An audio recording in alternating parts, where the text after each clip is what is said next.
Lorsque nous parlons de la transparence de l'ego, il est important de comprendre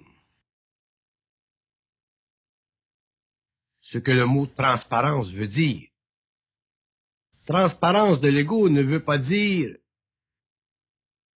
violabilité de l'ego ou pénétration de l'énergie dans l'ego sans contrôle de la part de l'ego. Si l'ego est transparent à son énergie intérieure, à l'énergie de son esprit, il faut qu'il y ait équilibre entre l'ego et l'esprit, sinon l'ego est possédé par son esprit.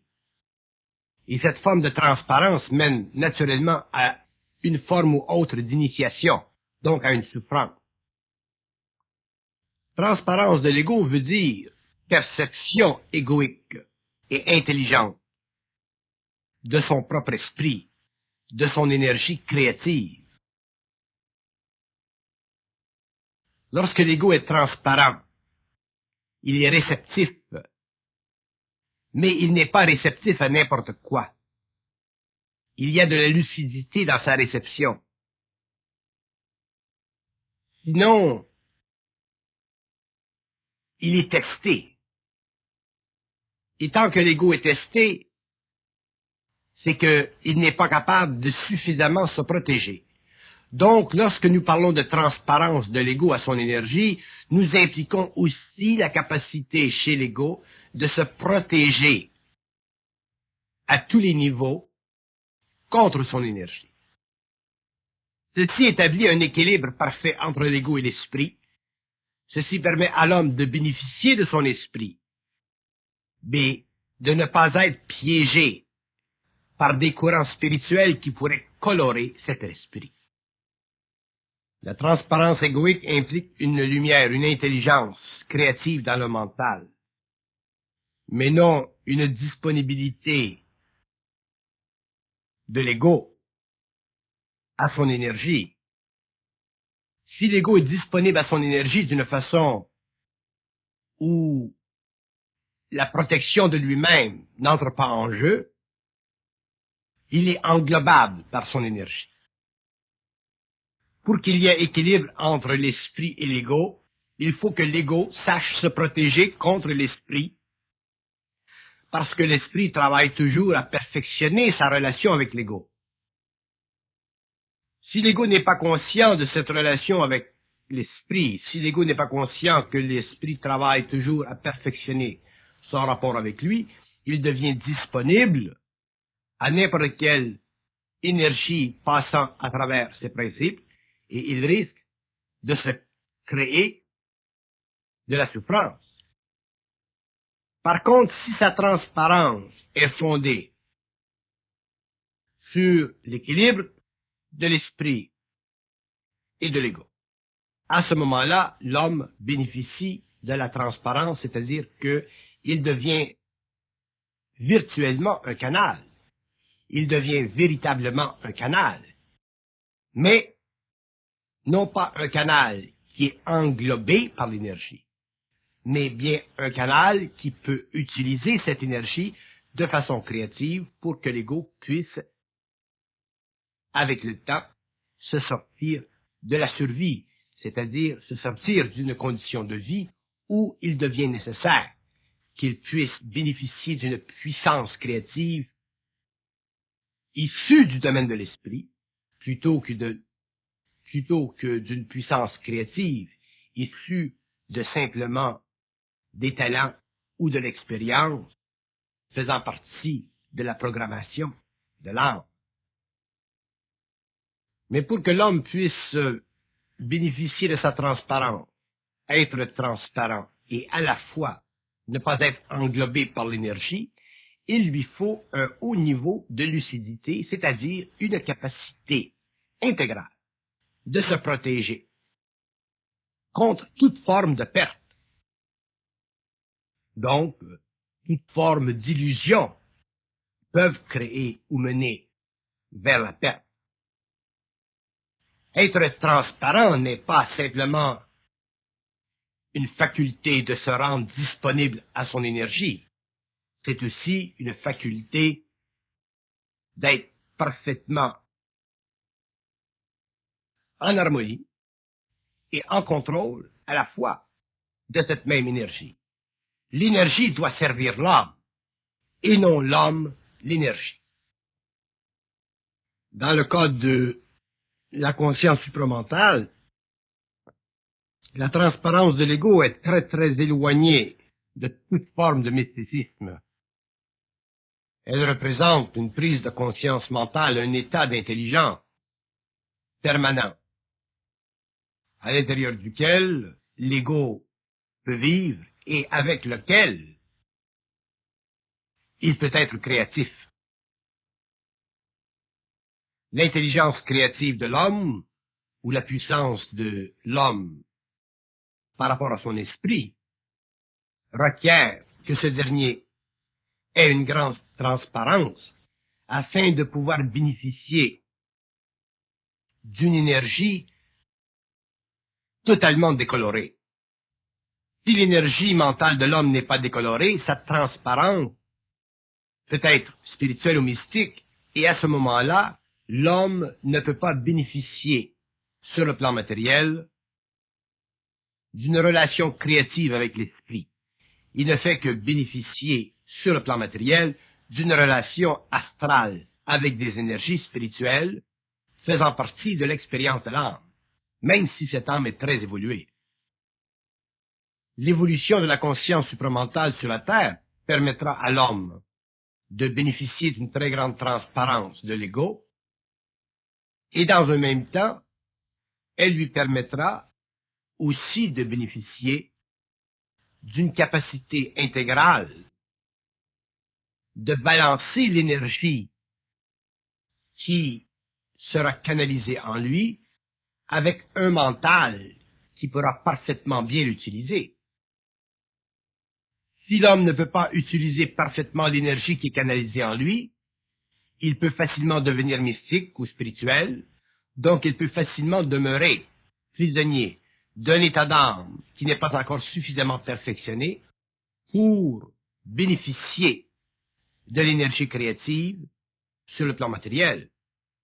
Donc l'homme demeure à ce moment-là un être en voie d'évolution au lieu de devenir un être intégral. Tant que nous n'avons pas établi une relation parfaite, un équilibre parfait avec l'énergie de l'esprit, nous sommes vulnérables. Et être vulnérable ne représente aucunement une forme d'intelligence. Au contraire, cela représente une forme d'assujettissement, une forme d'initiation, une forme d'englobement.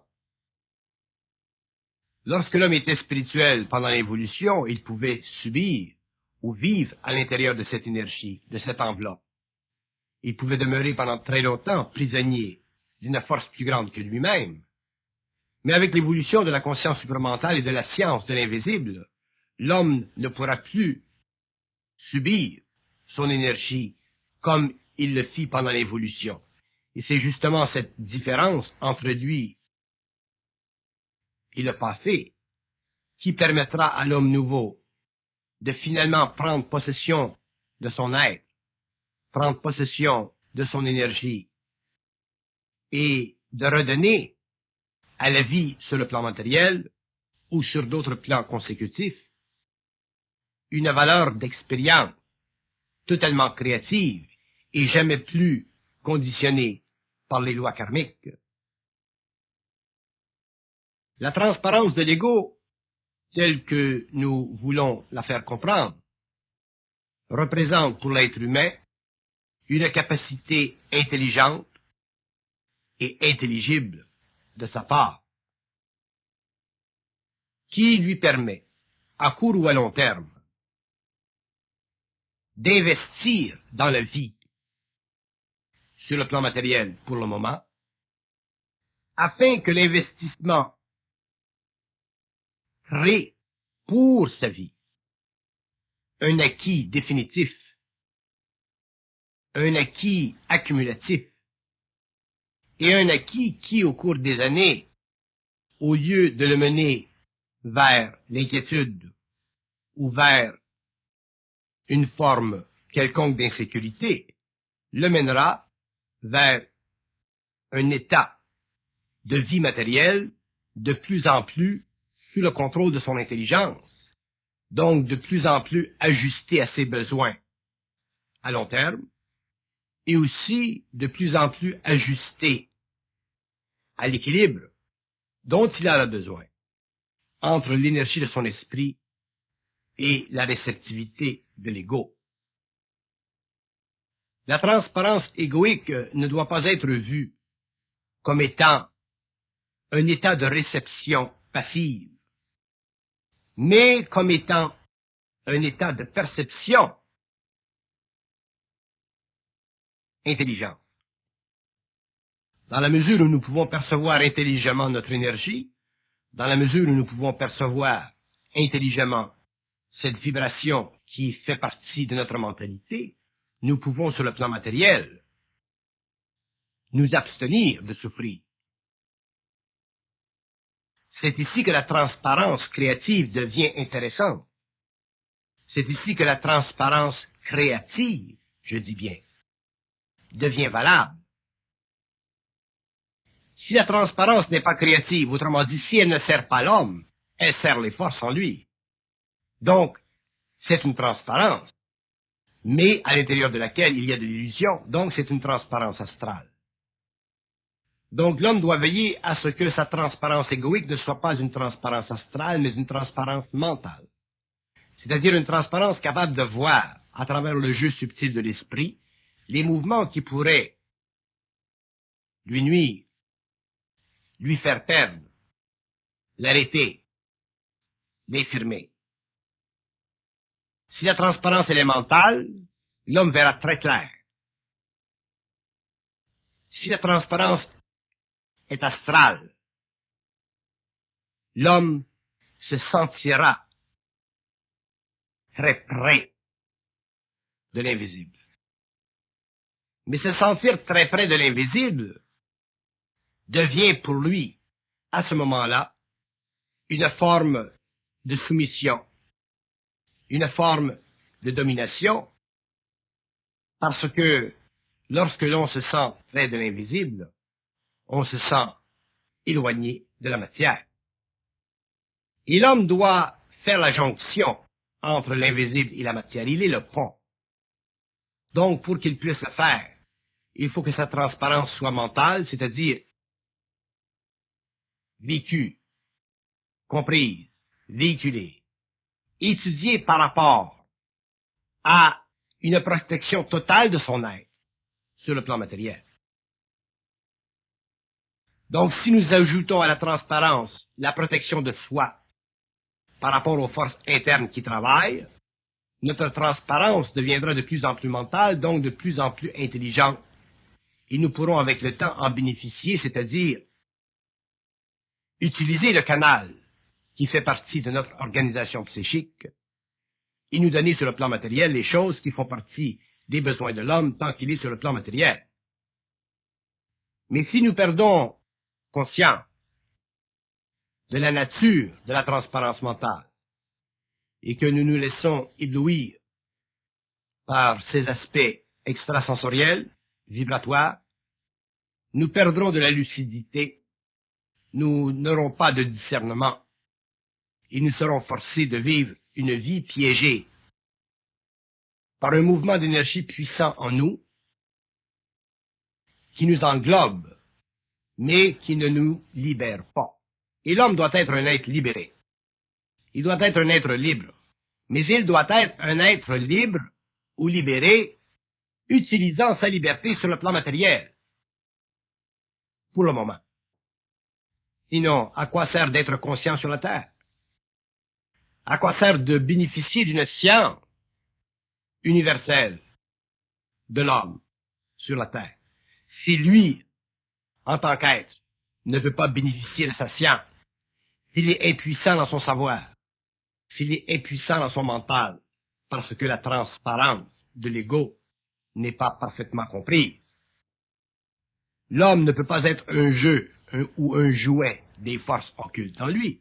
Il ne peut pas être un jouet des forces astrales et il ne peut pas non plus être un jouet des forces mentales.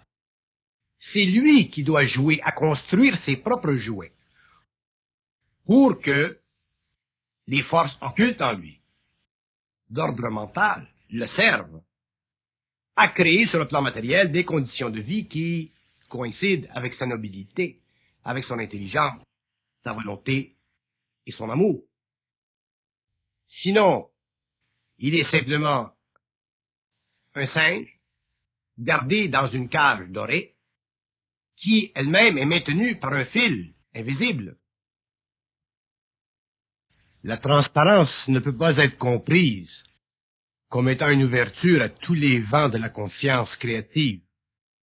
L'homme doit, sur le plan matériel, en fonction de son intelligence et de sa sensibilité intérieure, utiliser la transparence de sa conscience comme une voie à sa créativité et à son bien-être. Sinon, il devient totalement vampirisé par les forces psychiques qui font partie de sa conscience en évolution. Que l'homme soit astralisé par des entités ou qu'il soit manipulé psychiquement par le double, ça n'a aucune importance. C'est lui qui doit avoir le contrôle. Donc, il doit regarder tout ce qui se meut en lui à partir de son bien-être, en fonction de la protection qu'il doit se donner afin de ne pas souffrir de sa sensibilité et aussi de ne pas souffrir d'une créativité qui n'est pas encore certaine. La transparence, dans le fond, est une élévation de sa conscience. Elle représente une ouverture de son esprit. Mais lui, face à cette transparence, doit développer une grande lucidité, c'est-à-dire qu'il doit apprendre à se protéger totalement, afin que la transparence devienne pour lui un aide, une fonction créative de son intelligence, et non pas une condition qui puisse servir à retarder l'évolution de son bien-être et à le plonger dans de la souffrance. Être transparent ne voudra plus dire demain être totalement ouvert à l'invisible. Être transparent réfléchira le besoin chez l'être humain de pouvoir regarder à travers la fenêtre de sa conscience et dans un même temps se protéger contre les vents qui viennent de l'extérieur. Donc la transparence sera semblable à une vitre à travers laquelle l'homme peut regarder les mouvements de son esprit, mais dans un même temps, cette vitre le protégera contre les intempéries dans la mesure où lui, à l'intérieur, sur le plan mental, pourra parfaitement discerner et être parfaitement lucide face à ce qui se compose créativement dans les éthers de sa conscience éveillée. La transparence doit être un outil. Elle doit être une capacité et non pas simplement un état de réception. Elle doit jouer les deux fonctions, celle de permettre à l'homme de goûter des aspects subtils et créatifs de son esprit et dans un même temps, celle de le protéger contre le mouvement de son esprit. La vie est trop complexe, le mouvement de l'esprit est trop avancé sur la conscience de l'homme, et l'homme doit aller par étapes lorsqu'il traite avec son esprit.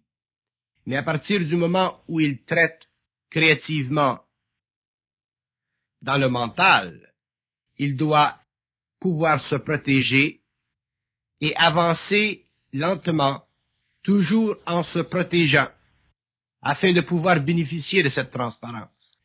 Sinon, il devient, sans s'en rendre compte, englobé et il peut facilement être mutilé. L'évolution de la conscience supramentale permettra à l'homme de comprendre toutes les facettes de la conscience humaine. Mais l'homme ne peut pas comprendre ces facettes d'un jour à l'autre. Il les comprendra au fur et à mesure où il avancera dans la vie.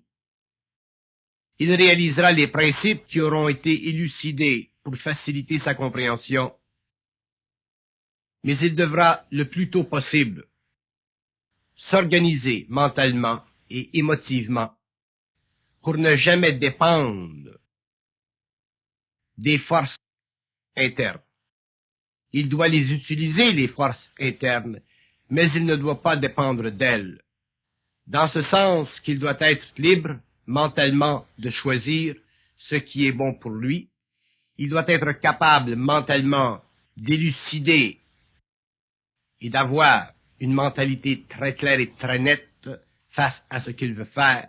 Il ne peut pas se laisser souffler pour aucune raison des intentions qui ne font pas partie de son contrôle, qui ne font pas partie de son bien-être actuel. La transparence est un couteau à deux tranchants. Elle permet à l'homme d'aller chercher plus loin dans sa conscience des aspects créatifs.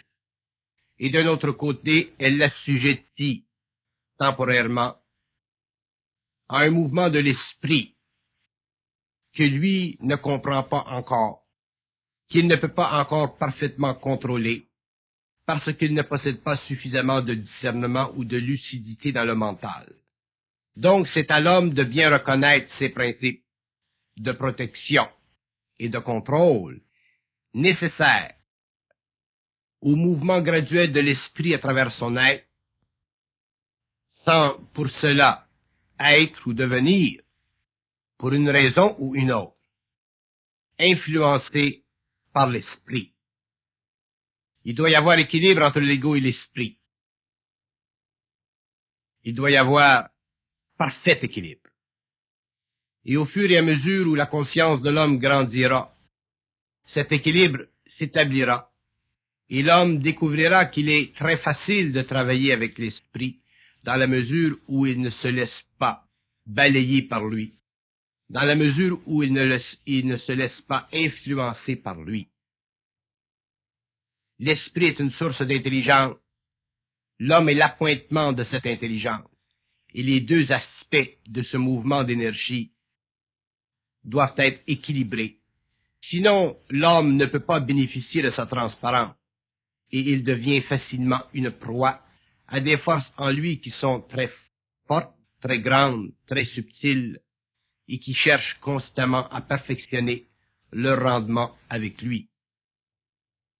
La transparence est une façon à l'homme de se donner, sur le plan matériel, une très grande opportunité de vivre à la mesure des plus hautes vibrations qui puissent passer par son mental.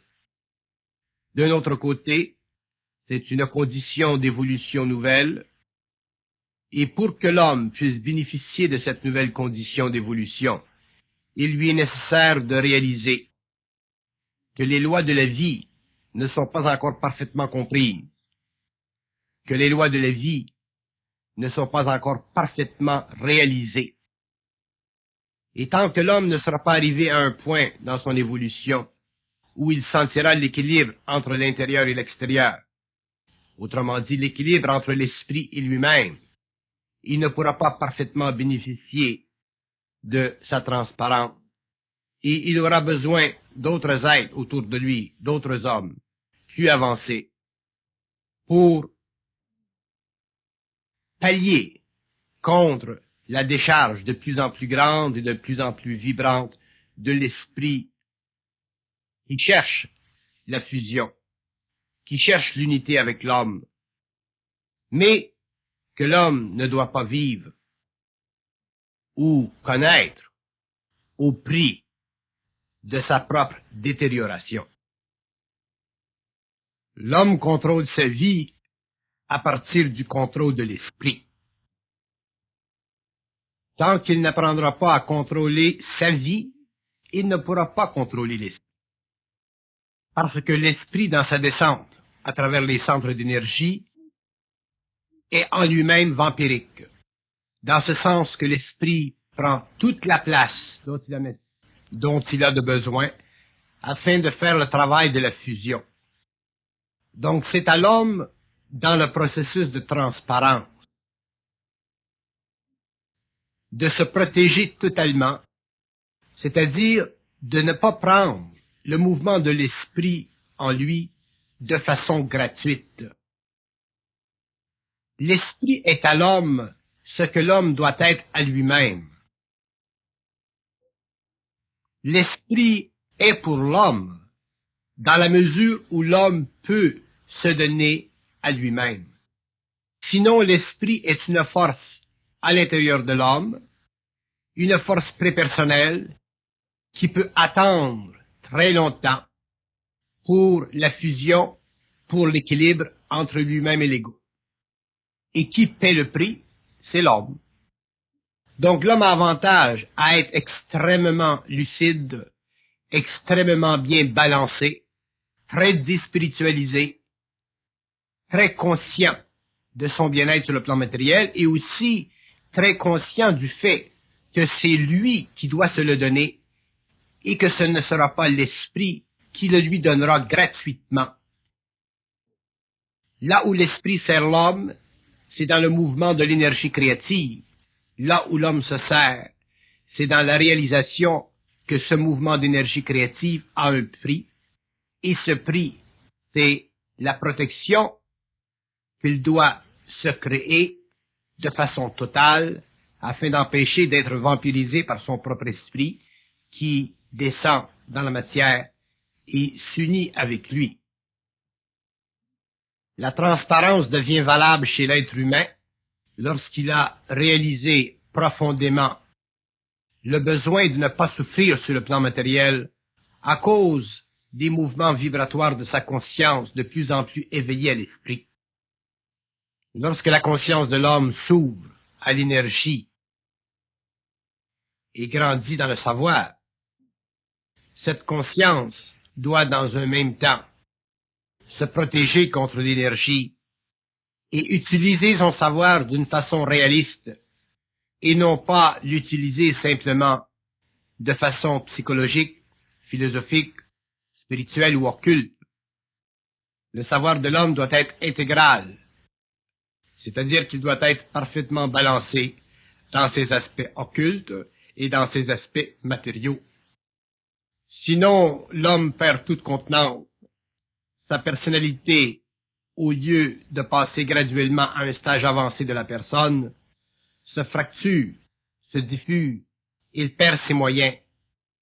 Et au lieu de grandir sur le plan matériel, par rapport à une construction systématique de la volonté de son moi, il perd cette volonté et s'enlise dans une conscience occulte de l'esprit. Que l'esprit soit occulte, que l'esprit soit une dimension de l'homme qui est suprarationnelle, c'est une chose. Que l'esprit soit compréhensible à partir du mental humain, c'en est une autre. Mais que l'esprit soit amené par l'homme à supporter son action dans la matière à travers la lumière qui est le rayonnement de son énergie, c'est fondamental, c'est nécessaire. Mais l'homme, lui, doit faire tout en son pouvoir pour se réconcilier avec lui-même et non pas se réconcilier avec l'esprit. La spiritualité de l'évolution a voulu que nous nous réconcilions avec l'esprit, nous avons perdu notre volonté. Nous sommes tombés dans une fausse sagesse. Nous avons astralisé notre conscience et nous avons perdu le contact mental entre nous-mêmes sur le plan matériel et nous-mêmes sur les plans subtils. Et l'évolution devra redonner à l'homme cet équilibre. Ce sera dans ses mains, ce ne sera jamais dans les mains de l'esprit. L'esprit est une énergie trop vibrante, d'un autre niveau, d'une autre dimension, pour que l'homme puisse se laisser plonger graduellement dans une affinité avec cette énergie sans se protéger. Sa transparence est nécessaire. La disparition des mécanismes subjectifs de l'ego est nécessaire. Mais la conscience des besoins de l'ego est fondamentale. Si l'homme n'a pas conscience des besoins de l'ego, il perdra le point de référence nécessaire à la cristallisation de son centre mental. Il perdra le point de vue que sa volonté est avant tout son outil le plus important, que sa lucidité est avant tout la qualité la plus fondamentale de son intelligence, et que tout le reste, le vibratoire, le sensible, l'intérieur, ce qui est perçu à partir d'autres plans, doit coïncider parfaitement avec ses besoins. Donc ceci demandera que l'homme utilise la transparence, non pas pour simplement percevoir ou être sensible à son double, mais qu'il utilise la transparence pour pouvoir cristalliser son centre mental et établir un équilibre parfait entre l'invisible de sa conscience et l'aspect manifeste de cette conscience à travers ses sens. L'ego a besoin d'être transparent pour pouvoir plus facilement sentir ce qui est en lui. Mais sa transparence doit aller des deux côtés. Elle doit le servir, comme elle sert l'esprit. Sinon, elle ne fera que servir les forces, et l'homme perdra contenance. Il ne pourra pas, sur le plan matériel, être bien dans sa peau, parce que les forces en lui, qui sont prépersonnelles, ne pourront pas être utilisées au niveau de son mental. Elles seront utilisées simplement au niveau d'une défavorisation de son mental, de son intelligence, et c'est lui qui en paiera le prix. Parce que la fusion est un processus de descente de l'énergie dans la matière, alors que la matière, elle, pour supporter cette descente, doit se protéger contre les abus de l'énergie face à l'ego. L'homme ancien, l'homme de l'involution, ne savait pas comment se protéger contre l'esprit, mais il avait développé des mécanismes psychologiques et subjectifs pour se protéger contre la vie. Alors que l'homme nouveau devra apprendre à se protéger contre l'esprit afin de pouvoir bien vivre. Ayant compris la relation entre la vie et l'esprit, entre ce qui se passe sur le plan matériel et ce qui se passe dans l'invisible, vivre pour lui deviendra facile, dans la mesure où, au cours de la vie, il aura appris à se protéger contre les forces intérieures de sa conscience. L'homme ne peut pas se permettre d'être naïf face à sa conscience. Il ne peut pas se permettre d'être naïf face à la puissance de l'esprit à travers l'ego. Il doit être intelligent, c'est-à-dire qu'il doit être capable de voir à travers le jeu de l'esprit, utilisant les événements pour le développement de la conscience humaine. Dans la mesure où l'esprit utilise les événements pour le développement de la conscience humaine, il le fera selon les faiblesses de l'ego.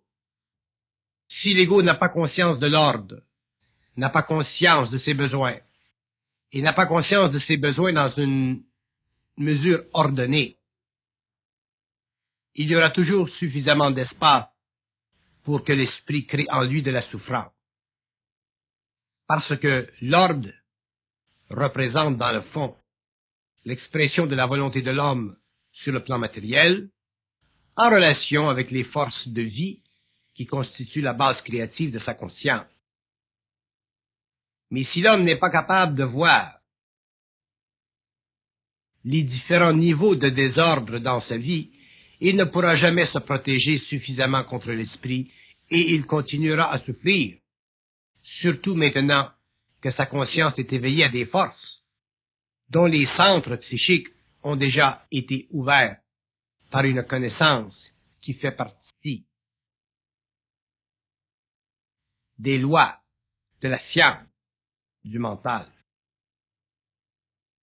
Le développement de l'ordre dans la conscience humaine, le développement de l'ordre dans la vie de l'homme, nécessite absolument une grande volonté. Et c'est cette grande volonté qui permet à l'homme de ne pas souffrir de la transparence et dans un même temps en bénéficier. C'est cette volonté qui permet à l'homme d'être à la fois intelligent et à la fois perceptive, sensible. Mais si l'homme n'est pas suffisamment conscientisé, suffisamment réaliste, il vivra sa transparence d'une façon spiritualisée, d'une façon occulte. Il deviendra un canal utilisé au lieu de devenir un être capable de recevoir de l'information, recevoir certains niveaux d'énergie,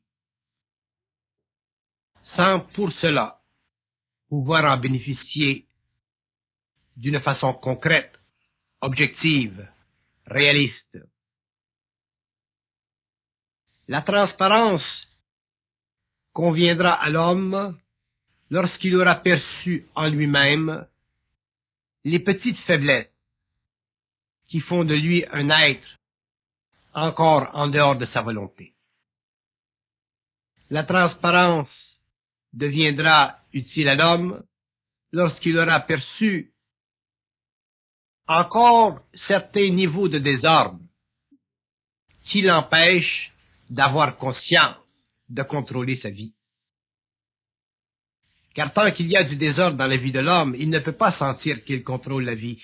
Et c'est à ce moment-là qu'il sent, avec une grande présence, les forces en lui qui travaillent, les forces en lui qui poussent, les forces en lui qui luttent pour l'amener éventuellement à une prise de conscience supérieure.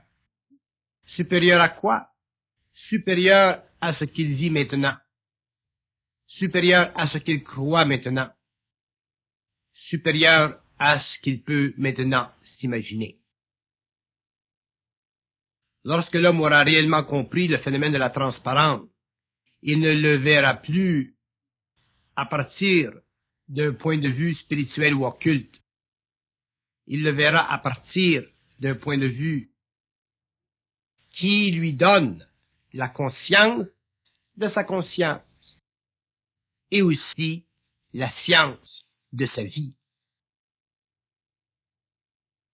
Être conscient ou avoir la conscience de la conscience est une chose, mais si nous n'avons pas la science de la vie, c'est-à-dire si nous ne sommes pas capables de concrétiser cette conscience, cette énergie, dans une forme qui fait partie de nos besoins sur le plan matériel, à quoi sert à l'homme d'être conscient?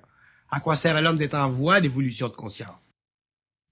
Si l'homme en évolution n'en arrive pas à avoir une vie très grande, très stable, très créative, sous son contrôle, demain, ça lui aura servi à quoi de savoir des choses? Ça lui aura servi à quoi de comprendre les mécanismes occultes de la personnalité? Ça lui aura servi à quoi de pénétrer le mystère de l'homme? Il souffrira pour rien, il aura souffert pour rien, et l'homme doit s'amener un jour à ne plus souffrir. Donc, il doit utiliser la transparence de son ego, c'est-à-dire la capacité de l'ego de vibrer à des aspects intérieurs allumés en lui, d'une façon qui coïncide avec son bien-être, par-dessus tout. Parce que lorsque l'homme est dans son bien-être, tout autour de lui entre ou participe à ce bien-être. Mais si l'homme n'est pas dans son bien-être réel, s'il n'est pas parfaitement assis chez lui, s'il n'est pas parfaitement bien dans sa propre maison, comment voulez-vous que les autres autour de lui puissent bénéficier de sa conscience créative lorsque lui-même n'a même pas encore touché du doigt la véritable relation qui doit exister entre le double ou les forces en lui et sa conscience égoïque? Autant la conscience spirituelle ou occulte de l'homme de l'évolution l'a amené à projeter sur la conscience, autant l'homme nouveau ne pourra plus projeter sur la conscience. Il devra la vivre d'une façon intégrale. Et les projections spirituelles ou occultes feront partie d'un passé qui aura servi pendant l'évolution, mais qui ne serviront plus l'homme, parce que l'homme nouveau sera un être capable de renverser la polarité de l'esprit en lui, c'est-à-dire de faire en sorte que l'ego avance et l'esprit suit, au lieu de vivre le mouvement contraire, celui où l'esprit pousse et l'ego suit. C'est l'ego qui doit avancer, sûr et certain d'être supporté par sa réalité. Ce n'est pas la réalité qui doit avancer et indiquer à l'ego le chemin à suivre.